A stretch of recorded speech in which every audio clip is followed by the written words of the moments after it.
This is the OBAs podcast, the King's podcast. Hello, hello. Welcome, guys. Thank you, Angela. Thank you, Jeff, for coming today. Thanks for having us. Oh, and yes, so one thing, Jeff and I are going to be sharing this mic. So, we're passing it. Thanks for having us. Oh, yes, and Angela has a dedicated mic. She's the star of our show today. Hello. I think I can start with a video on your Instagram. Mm-hmm. I think you do amazing content. Oh, thank you. Generally. And with the video I'm going to show is going to be a jiu-jitsu based video. Okay. And I think this video is a great start to this conversation because it kind of speaks to one of the reasons that I have you guys here today. Oh, let's see that. I'm curious to let's see see. what this is. Okay. I do enjoy it. I like making reels. They're fun. Yeah, I really think you have some of the best reels. Oh, thanks. Yeah, your jiu-jitsu reels. The very recent one with Matt, which is not the one I'm about to show. I I really like that one. Oh, okay. Yep. Yeah. Yeah. Angela, Alpha Ange. Yes, this is. So when you dropped this video, it was so touching. Oh, which one? Okay. Oh. It's this one. Yeah, I'll put it on my phone. You're beautiful and capable of great things, like murder.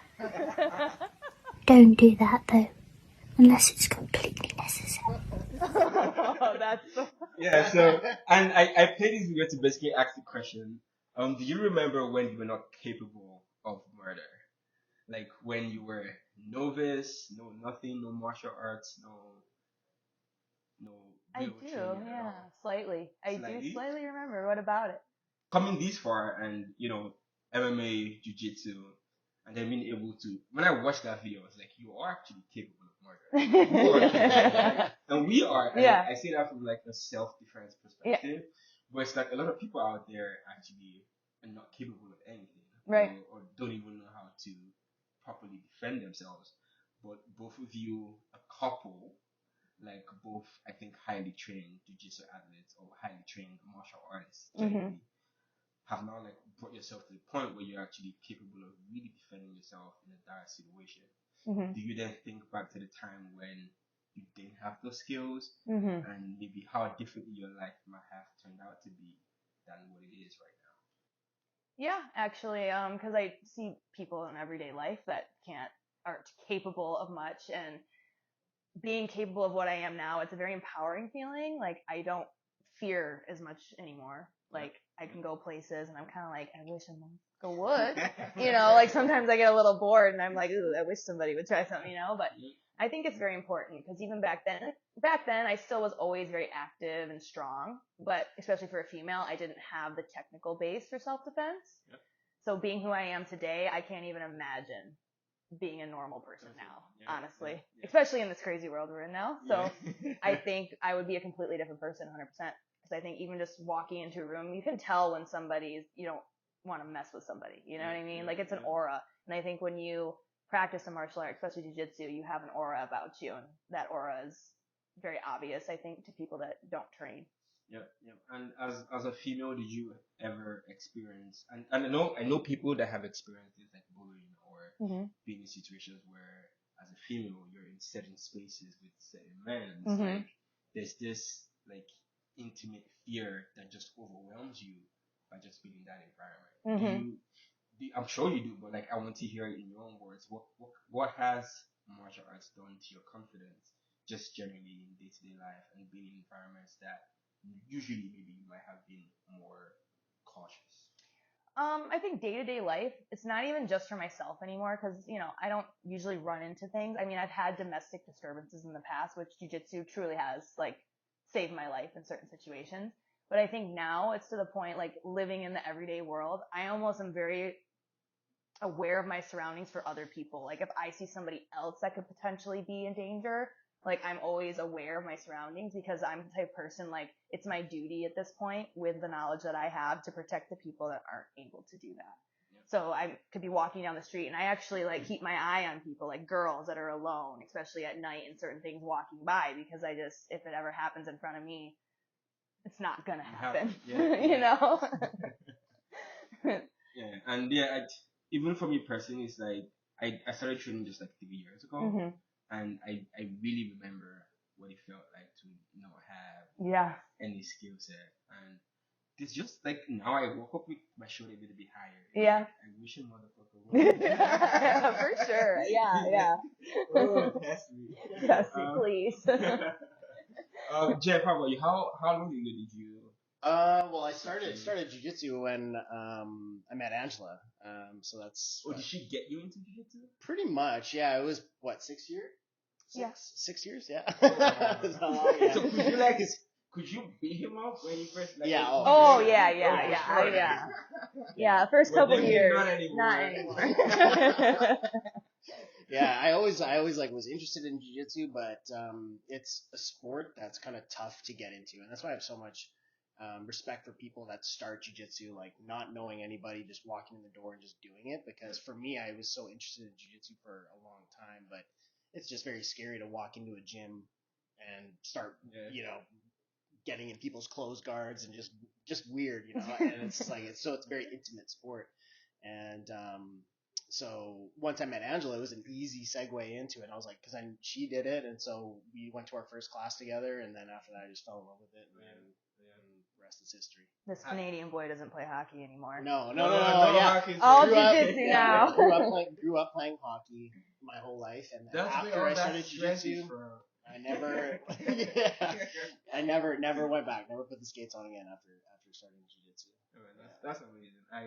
I remember when I first met you guys. We were at the old gym, and I trained at Varel for like say 2 years before you guys came in, because like I didn't know you guys started at Varel. Oh, for me now, yes, thank you. You're gonna regret it later. I'm used to passing it. But I remember like meeting you guys, and at that point I was definitely still a white belt, and just seeing like a couple, like at that time you were already like a blue belt, and Ange came to us already a purple belt, and I could already see you guys' chemistry. And these things happen at the gym where somebody comes in and you don't really know what their skill level is at, even though they come in with a belt. But when you guys came in, it was like by default, it was just like an added level of like skill set, because you were a purple belt. He was like, I think you had 2 straps on your blue belt at that time. You're like, you were really good. I remember when I rolled with you, I'm like, man, this man more stripes. Who is he trying to deceive? And I actually say that to ask, like, how have you guys' journey been, given the fact that you have each other and you had her more like almost like a mentor unofficially, but she was a bit higher ahead of you, and how did that help your jiu-jitsu journey as well? It like just boosted my progression and learning by so much, because she's taught me more than any coach has ever taught me, like, because I always had this high level training partner that I would be with every single day, and taught me all the things to do and things not to do. So I literally got like leapfrogged ahead just by being with her with every training session.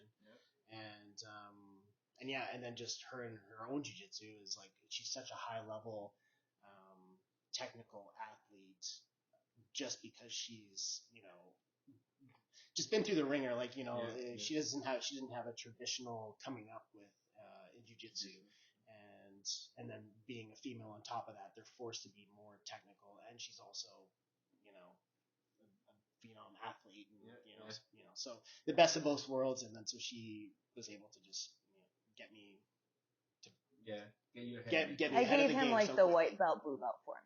Yeah, exactly. Like I was like, this move doesn't work. fed this him. move works. Don't worry about that. Just do this. Yeah, that's really amazing. Like that was one of the first things I noticed from you guys being in the gym. I want to say, what made you choose Vanal? I want to say thank you for coming to our gym and like blessing us with your presence and skill set, because I'm sure most of the females at Vanal, they probably really appreciate you, Ange. Yeah, I think that's so. because like you came in and in so little time you almost became like a mother figure. Yeah, I integrated well. Yeah. So why did you choose Vanal when you came to Victoria? Well, I knew, I did my research because we had discovered the pocket of jiu-jitsu that existed here prior. So we actually planned to move here for jiu-jitsu. So prior to getting here, yeah, we moved here for jiu-jitsu. We were out in the that's amazing. middle of nowhere, out in the middle of British Columbia. And I was like, we gotta do something. Like I need a professor, you know? And so we just did our research, and I started researching the brothers and their style of jiu-jitsu, because I've been to many gyms. I've been all around the U.S. I've been around the block. So I know jiu-jitsu is like a language. There's different dialects, there's different styles. 100%. You know, and so I appreciated their style and their technical side of their jiu-jitsu, along with them and their size on top of that. For me, amazing training partners. And then the final, I think, like, what really sold us was the moment we walked into the gym. Like I said, I've been around the block, and within the first probably like 3 minutes, I like almost was on the verge of tears, because I had never walked into a gym. Cause like I've been around the ringer with gyms. Never walked to a gym in my life where I was so welcomed, especially by the females in general. And just the vibe there, it was immediately, I was like, okay, done. It took me about 10 minutes to figure it out. And that was it. Yeah, that's amazing. We really do appreciate you, and this is coming from a guy. Talk less of the females, and I'm sure, like, because I came up with a lot of female white belts, and a lot of them fell away along the line. Yeah. And I mean, it kind of it's harder as a female to stay on board, you know. Which brings us to the next thing. You also have an MMA career. Yes. That is very ridiculous. I remember when I found out about that. I can tell how gruesome and painful it is to actually like try to strike, which is very different from jiu-jitsu, because it's like the journey. Jiu-jitsu is like you don't need to be like a prime athlete to actually get soaked into the jiu-jitsu community. But I feel like with striking, there's a bit more grit to it. And more athleticism, I feel like, as far as just raw like athleticism. Yeah. Like I feel like jiu-jitsu, you can make it your own, right? Depending on your body type, right? How old were you when you had your first MMA fight? Not amateur with the pads or anything, when you first went like well yeah, okay, so I came I started training and fighting like outside of Detroit, but to be more specific, Flint, Michigan. So back then in Michigan, it wasn't even sanctioned. So as an amateur, I was throwing elbows, knees. So my first amateur fight was pretty much everything. Well, was it at, I think it was at the Red Wings. Oh, arena. It was at the arena where the Red Wings play. I got the call with 24-hour notice, went in there. It was crazy. It's probably the best fight I ever had. It went viral, honestly. I lost and it went viral. Okay. But I was training. I had started at, I think, 23 years old, and I had my first fight, I think, about 8 months in. Wow. 8 months after training, you had your first fight. Yeah, because I had my first jiu-jitsu tournament about 6 months in. And then, because I wanted to do jiu-jitsu, because I was like, I'm about to go into this sport that's a combat sport, never doing a combat sport in my life, no wrestling. You know, I did other things. So I was like, okay, let me at least do a jiu-jitsu tournament to see what it's like to have some girl try to choke me. Yep. And then after that, I actually fell in love with jiu-jitsu first, but then I was like, oh, I'm already in this MMA stuff, so I gotta stick to it. Wow. That's incredible. Your flying armbar finish, was that also is like one of your best highlights? That was on BJPen.com, actually. Oh, really? Yes. That was like my one hit wonder. I'm gonna show that armbar finish. I'm gonna embed it somewhere in this video. I'll do that with the first video we played as well. But how I read you had a bit of an epilogue. Oh yeah, I wrote up about it. You wrote about it, and I think you wrote about like being very intentional about it. Yeah. Like, you planned for it, you envisioned yourself doing it. How wild was it to go through that mentally and then get to that point and then pull it off? Honestly, I didn't put it all together until like a couple years down the road, because I remember like hearing about manifestation or like mental reps and everything, right? Yep. And I was able to do the flying armbar. Like, I'd done it in many jiu-jitsu tournaments. It was like that one thing I was like, boom, you know, I was really into it at the time, right? So I'd done it a lot. And I never thought about really doing it in an MMA fight, but it was like one of those things. At the time, I think Rose Namajunas had done a flying armbar. Like, I don't know if you're familiar with her. I know her. And that was like a big thing for her. So I remember seeing it like MMA and everybody was freaking out about it. And then I remember like right before the fight, I always envisioned myself doing it in the cage, like kind of like fantasizing. Like I'd lay in bed at night, like how cool would that be? And but I thought about it so much. I think it like made it happen. Cause I remember right before the fight, one of my friends was like, don't hold back, do something crazy. And I was like, yeah, okay, And then like 4th round, I was tired. I was defending my belt for the first time, championship fight. I just remember she kind of like clinched me. We both were hanging off each other, and I was like, this is the position that I've drilled a million times. Fuck it. Let's and go. I was like, I gotta get this shit done. Like, I gotta get it over with. I'm tired. And I hit it, and I was like, oh my god.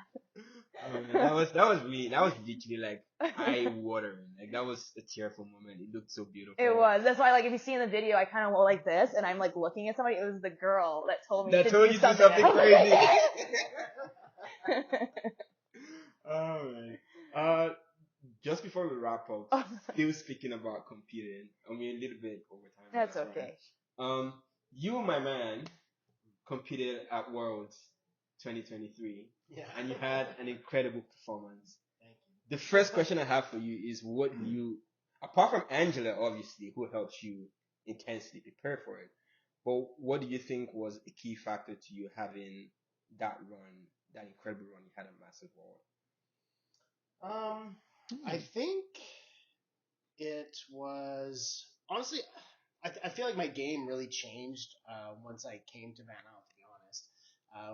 The gym that I started at wasn't really I wasn't really doing a lot of competitions. We would do them here and there, but the training wasn't as high intensity. I feel like, at Van Isle, there's a lot more, higher level, lots of blue belts, purple belts that were really pushing me, and like I could just sense like a much higher intensity, more competitive kind of level. And so honestly, I feel like once I came here, before I would be a much kind of slower game, and then once I came here, I kind of ramped up my intensity, I think, and then I think that was probably kind of one of the main things is I just kind of changed my approach to rolling with people just every day, and I don't know, it was just one thing at a time. It really was an incredible performance, and one of the things that came out of that performance was you being awarded your very well deserved purple belt.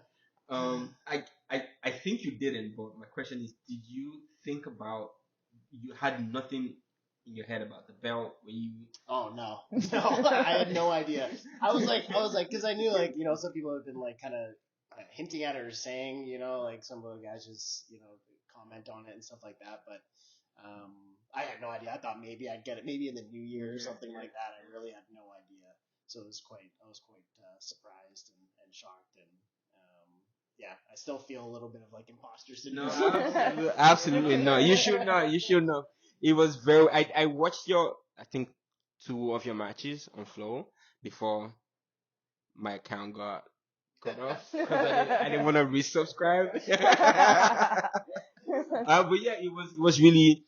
And which is why I asked the first question. I think you had a very well-defined game plan going into it.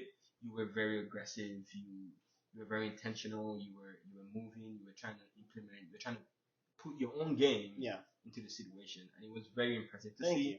I was hoping you were gonna say the reason you were successful was because of me. Well, I answered that. I love the high level blue belts. You. Okay, but honestly, it was, and Angela too, you had an amazing performance. Your first match was incredible. Same thing with like implementing a game plan, like having a predefined intention about what you wanted to do, and you went ahead and did that so beautifully. I think both of you did amazingly well at Worlds. We were so proud. I was so happy to see you have that run and be promoted to purple belt. Now I don't get to be shy of you smashing me. I can take all the smashes. But yeah, I just want to say I really appreciate you guys being here with us. Yeah. The entire Van Isle community. We love you guys so much, and thank you. Thank you. Thank you very much. Okay. Yeah. On that note, I think you guys, anyone who is interested, I think you should follow Angela. I really love her content on Instagram. I think our handle is Alpha.Ange. Ange. And another amazing thing about this young man, he is a doctor. He has drained my ear multiple times.